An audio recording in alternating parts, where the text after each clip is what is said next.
So ladies and gentlemen, everyone between every gender above and beyond, welcome to Drag Race You to the Elite Four, Part 4, written by Uncle Deadly.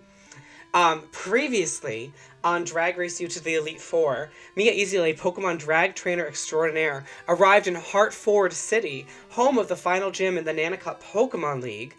There she met Kenya Monehart, a stunning, glamorous drag trainer, who she found herself unable to stop thinking about. After facing against her rival Ivana, who had joined the villainous Team Camp, drop those Team Camp emotes in the chat, Mia challenged the 8th gym leader, Clementine, in a 2-on-1 battle with Kenya. Then a huge storm hit. Kenya and Mia sought shelter in the Pokemon Center, where whose emergency power was on the Fritz.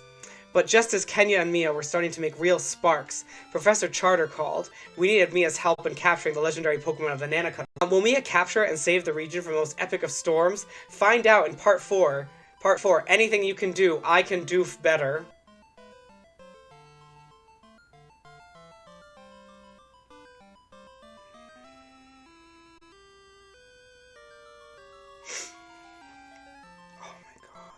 Coming in for a landing, Professor, the pilot said. Mia could barely hear over the sounds of the helicopter blades kicking up the air so close to the ground. Damn, that's impressive, Kenya said, looking out her window towards the mountain rising over them. The chopper landed in a base camp, perhaps halfway up the mountain. Mia looked down from her window onto the rest of Nanacut. She could see towards her hometown, Mitteltown. Not too far away, she couldn't recall Mount Frizzle being so big from down there. Quit the operation. The door next to Mia opened from the outside, and a hand helped Mia down to the ground. All around her, people busted about. Perhaps 24 people going to and from the helicopter, a second one, some Humvees, and a lot of tents. Quit the operation you've got here, Professor, Kenya commented. Professor Charter cleared his throat. Well, yeah, I have been planning this for a long time. We can't have another calamity here. I just hope we got everything we needed up here in time. Don't worry, Professor, we did, a familiar voice said from behind the other copter. Before Mia's brain could recognize it, the professor responded. Ah, good, Mia, Kenya. Those are your 2 other team members? Team members? Mia echoed, flinching. She thought that was supposed to be her mission, although she didn't mind if Kenya tagged along, purely so she could impress her. As they reached the other helicopter, Mia's rival ran up and hugged her. Guess what, Mia? Ivana cheered. We're gonna be a team now! Great, Kenya said. Oh, not Ivana already. She's already in this? It's not even page 2, Uncle Deadly, and you already put Ivana in? What? Ivana, but you're a bad guy, Mia shouted. Mia, I know you think Mia, I know you think she's your rival, a familiar voice said, as he stepped out from behind the copter.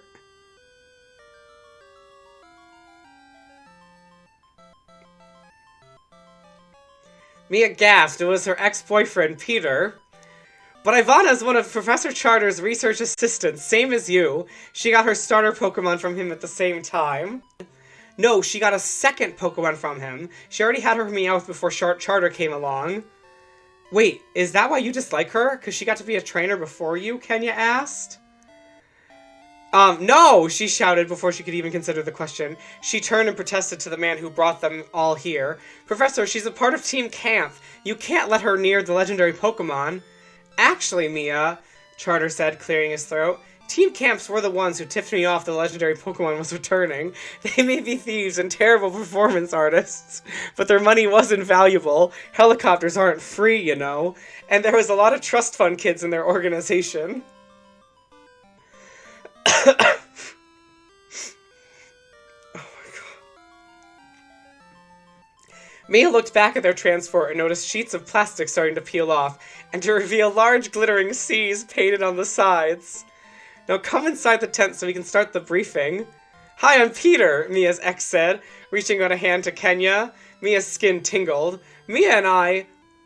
Friends! Peter and I are friends, Mia shouted. Kenya Monehart, the other drag trainer said, arching a perfectly painted eyebrow with concern at Mia.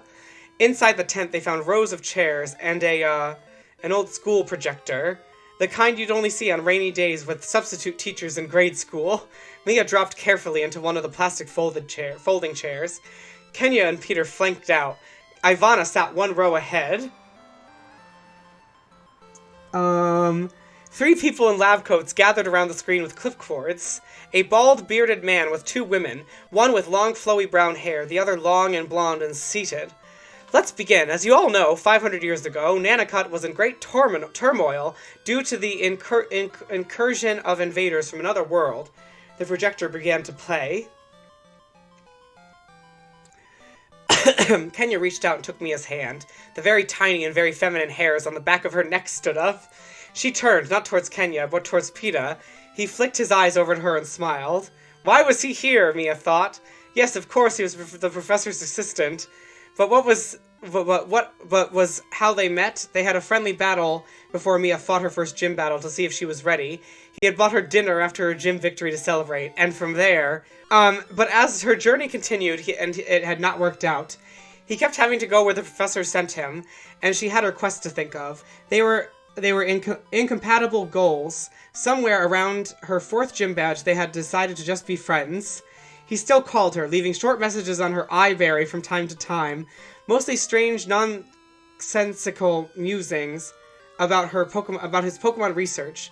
Better than the voicemail she got from those random trainers on her first few routes that used to give her number out too. But still, there was no way to have a conversation. The settlers and original population worked together to fight off the invaders and their Ultra, the professor continued. Mia didn't want to get back together with Peter. She did want to be friends. She really did. Still, sitting between him and Kenya, whose large, way too manly for drag hands, was on hers. Well, it left Mia confused. She wondered what would happen if Peter found out about Kenya. Would he fight Kenya over her? What is happening? Peter was not much of a Pokemon trainer, but Mia felt tingly at the thought of them dueling for her, even though that was some heteronormative bullshit. What is going on? This is where there were many ruins where the dimensional walls were thin. We call those sites of calamity, and one of the biggest known ones is the Thorn of Storms atop Mount. Mia's head felt cloudy. She knew she should focus. But who could she focus with all of those attractive people around her? She couldn't stop thinking about Kenya and Peter, both wanting her. Maybe one was a sexy, glistening vampire, and the other was a wild lumberjack werewolf who...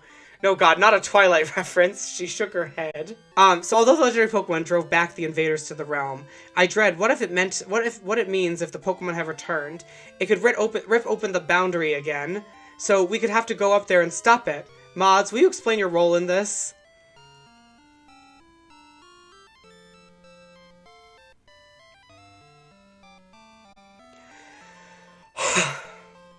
The blonder lab assistant rolled forward in her chair.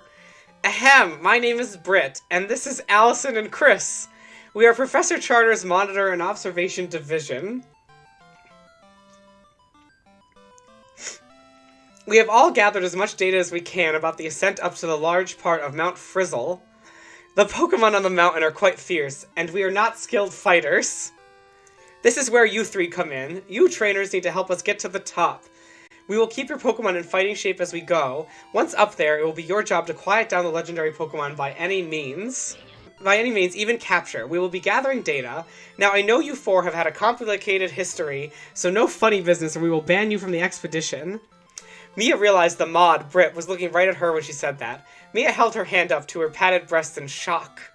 The other mod members took turns explaining the technology they would be using and the general specs of the mountain. Mia half listened to it, but mostly wished for the fast-forward button from this dialogue. Any questions? Allison asked. Finally, Mia said, huffing out a breath. She raised her hand. So, that was very thorough, but what kind of Pokemon is this legendary Pokemon? No one knows, Mia. The records were all lost in the Calamity. That's where we're going to discover, Chris said. Then why did I bother sitting through all of this? Mia stood up and headed out of the tent. Peter ran out after her and grabbed Mia's hand. Mia, where are you going? To the Stormy Thorn, or whatever it's called. I'm gonna catch the legendary. But we have to go as a team. It's not safe to go alone, Peter argued. She swatted away his hand. Was it dangerous to spend 3 months in the forest eating nothing but berries until I found... Was it dangerous to spend 3 months in the forest eating nothing but berries until I found a shiny Venipede? Was it dangerous to go into one of those ultra wormholes things in that ruin to capture a Blacephalon? Yes and yes, and I did it. I also did it all in a corset and heels. I am going. Mia turned and stormed off towards the path of the mountain. Deadly spelled heels as in heels, like healing and not heels, and this is my favorite moment ever.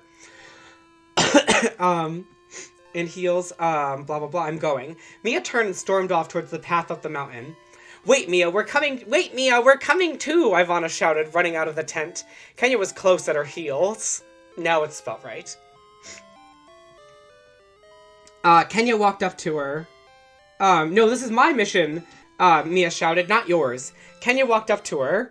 She stared deeply into Mia's eyes. It felt as if she looked past all of Mia's walls and defenses to the real her, as if to say, yes, I see you, the real you. Every protagonist needs a supporting cast to be there to cheer them on, or if you don't like that answer, then the rest of us are going on our own mission, and if we can't stop you, you can't stop us. Kenya stepped around Mia and started heading up the trail. Mia's heart took a minute to calm down from the intensity of that look, but ultimately her own need to win took over, and she pushed past Kenya to take the lead again. You coming? Ivana said to Peter. He sighed and took off with the rear of the group. The trek up the mountain took about 2 hours. Along the way, many Pokemon attacked them. The mods caught up to them as the group faced against another swarm of Machop that blocked the path. Mia managed to catch a Graveler after 2 others blew up at her.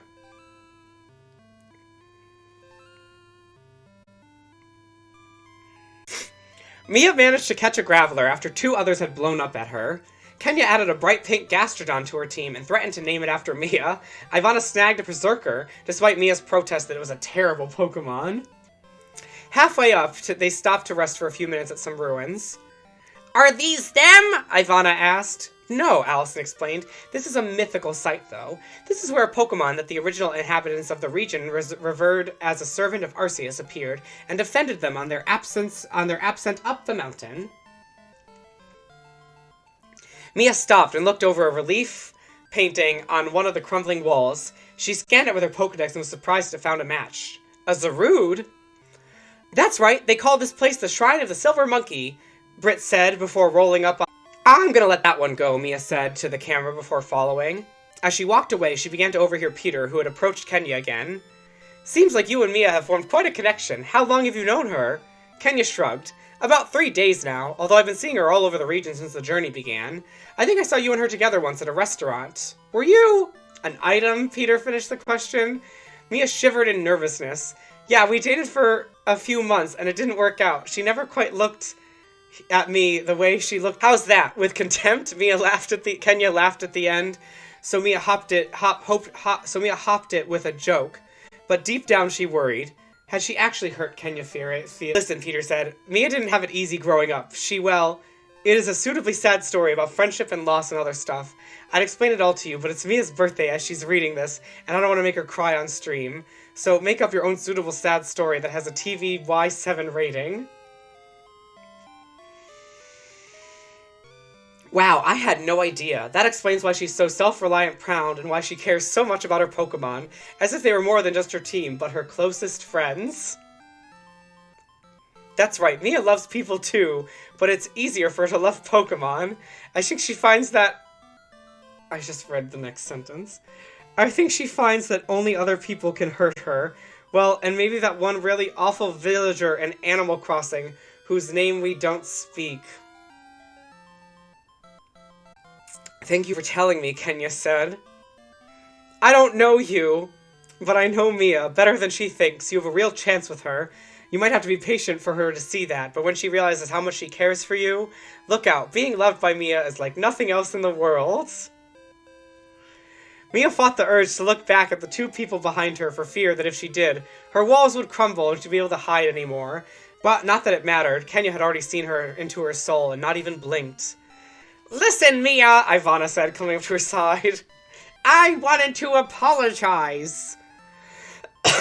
Apologize for what? Yeah, for the whole tricking you and trying to steal your Pokemon thing, Ivana replied, furrowing her brow. It was like 2 days ago. Did you forget? No, Ivana, I didn't forget. I'm just surprised you want to apologize.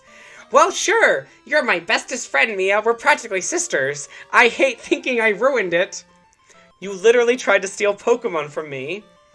Well, you tried to ruin my dream first, Ivana shouted. How do you think that made me feel, Mia? You're always telling me I'm not good enough and I'm not as worthy as you. That takes a toll. Yeah, I overreacted, but can you tell me you've never done that before? Mia blinked. I mean, I never joined a mafia made up of theater kids.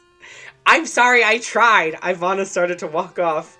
Mia found herself reaching out her hand to stop her. Ivana, wait, Mia said as she took her friend's wrist.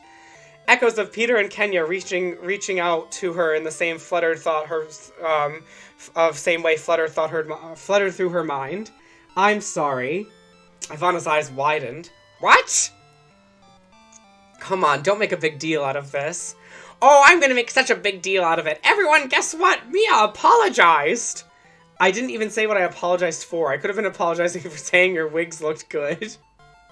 I'm gonna take that as a general purpose apology for all things past, present, and future, and you can't stop me! Ivana spun into a circle and pumped her fist in the air. The sky responded with a massive rumble. They hadn't noticed the clouds above them, growing darker and churning. Now they all remembered exactly why they were here. We must be close, Peter said. The throne should have been just around the next bend, Britt said, hitting the brakes on her motorized chair to brace herself from the blast of wind as the storm kicked up. Mia felt a surge of excitement wash away whatever the feeling was that Ivana teasing her caused. She cleared the bend in the path and found the road opened up more as it dropped into a mild-sized caldera. In the center of the collection of angular stone protrusions formed something that could be called a throne. In some abstract way, there was no sign of any Pokemon. Overhead lightning crashed again. I don't see anything, she shouted back. It may not appear until it senses a challenger, Chris suggested. Mia headed down into the caldera. Kenya followed close at her impressive heels, with Ivana and Peter not far behind. The mods spread around the rim and set up their equipment. The 4 trainers lined up facing the throne. Mia looked from side to side at the team she hadn't wanted to be on, and then realized that maybe this was exactly what she wanted by her side to face. We've got this team, she said. Oh yeah, to dazzle the world with... Ivana started. Don't start with that, Mia interrupted. Thunder rumbled. The clouds began to spin slowly in a circle overhead, with swirls of deep purple running through the dark gray. The air pressure grew stronger around them. Lightning flashed, striking the throne. There it is, Allison called out. Mia looked up into the sky. Through the clouds, a silhouette began to appear. Hey, if things get too dangerous, my safe word is Pokeball, Kenya said to Mia with a wink. There's got to be a safe way out of this situation. That has got to be the worst safe word for this situation, Mia said, continuing to watch the sky. The shape began to wind from side to side as it dropped lower. Mine's molasses, she whispered. I'll keep that in mind, Kenya whispered back.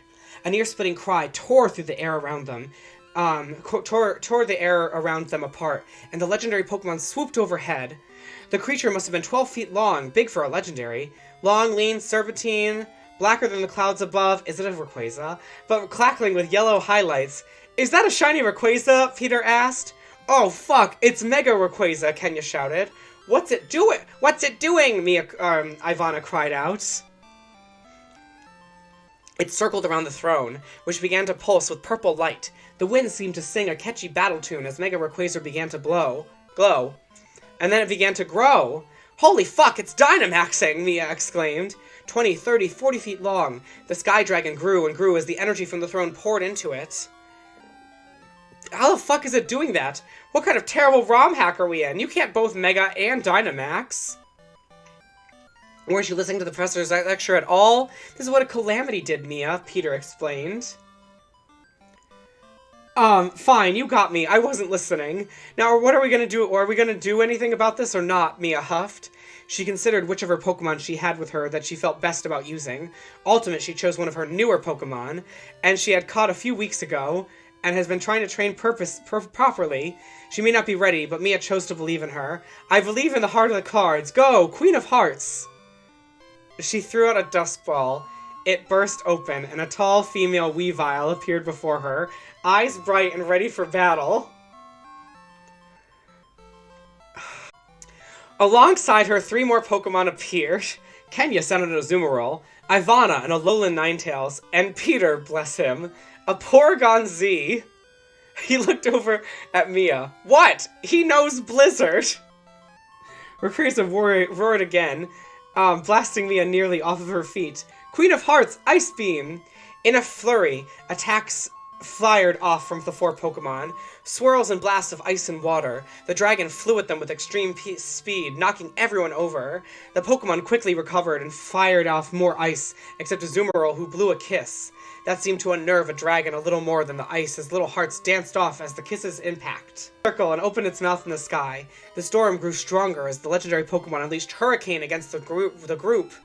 Wind and rain poured against their team. The trainers and the Pokemon alike stumbled. Ninetales caught Porygon Z as he fell. Azumarill and Weavile hands held over their faces as the trainers fell over. Mia recovered first and offered Kenya a hand. If that's how strong it is after you charmed it, we're in trouble, Mia said. We've got this. I put all my points into predicting we'll win, Peter said. What? Mia shouted. Don't worry, Mia, I've got a plan. Everyone lower any stat you can, then back me up. Kenya's eyes sparkled with inspiration. Mia felt a lot weaker in the... God damn it. Deadly, stop putting a knees joke in every chapter. We have to do this before it negates stat changes.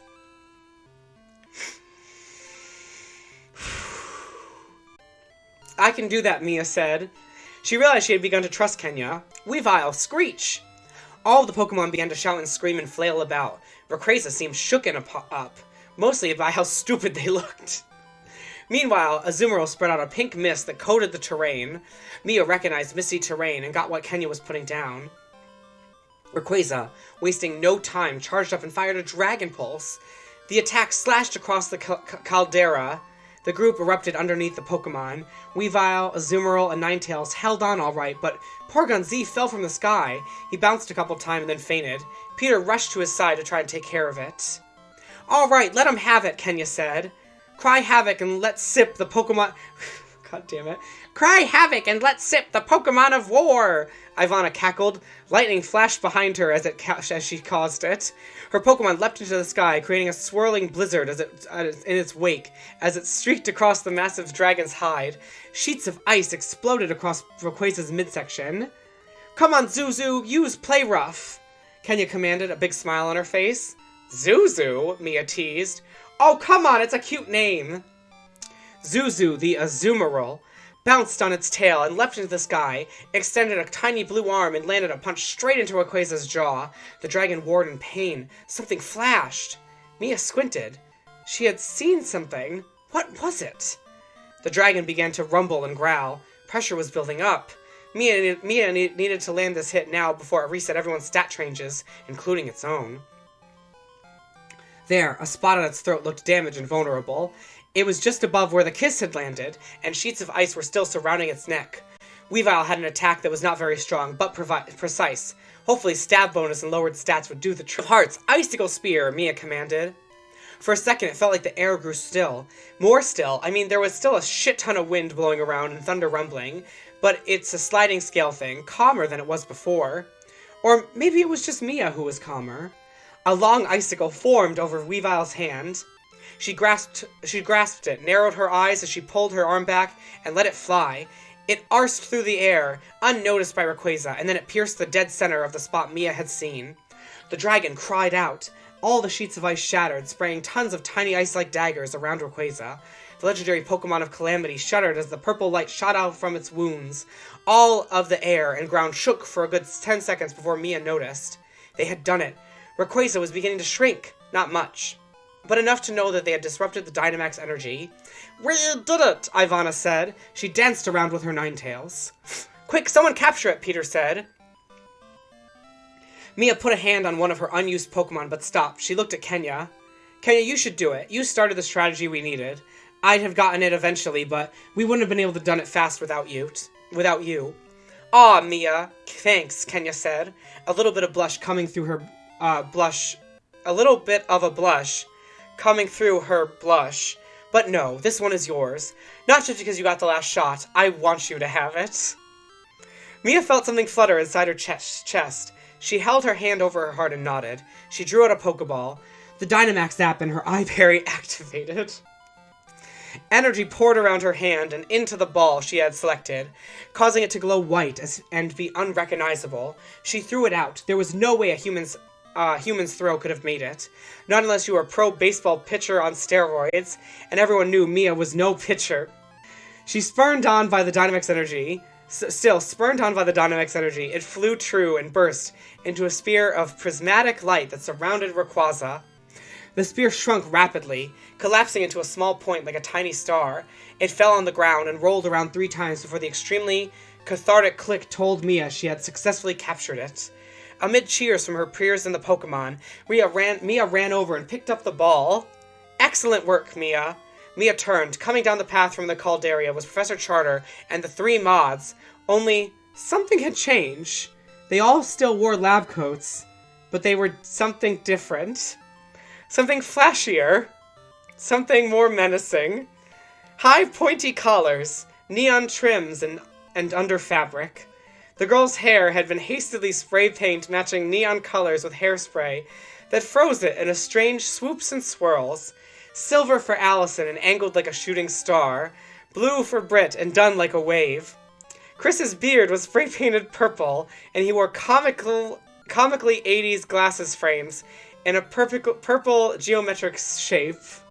Professor Charter pulled back his coat, revealing that underneath he had a ripped and tight bod. Seriously, who knew this old man was a gym rat? His eyes were no longer calm and warm. Now they were cold, sharp, and dangerous. Now hand over the Pokemon, Mia, and it won't hurt you and your friend. And I won't hurt you and your friends. Much? Wait, what? Professor Charter? You're the villain? He laughed. Y'all wanted a twist, didn't you? This can't be. The professor is the big bad? Is this the biggest twist since Giovanni was the 8th gym leader? Since Blue was the champion?